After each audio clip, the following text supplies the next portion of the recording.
Deuteronomy ti aduasanan. Na Mose firi Moab mpapremu furu kɔ Nebo biposo, Pisga atifi, wɔ Yeriko ntentensoɔ.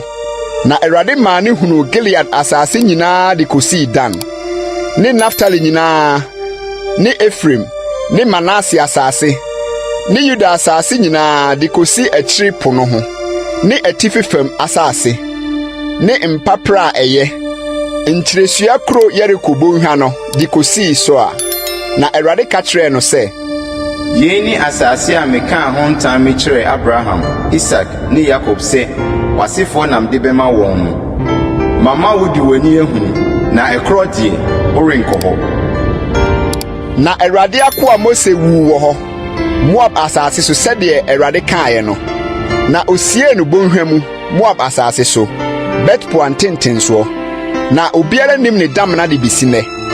Na Mose wuiɛ no, na wadi mfirinhyia 120. N'ani anye kusukusu, na n'ahoɔden nso anhwan.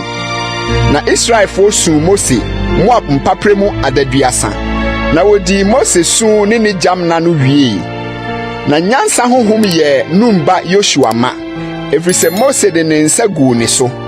Na Israelfo tie no, na wɔyɛɛ sɛdeɛ Awurade hyɛɛ Mose no. Na odiifo bi ansɔre Israel mu bio a ɔte sɛ Mose a Awurade hunu no mmɔanim.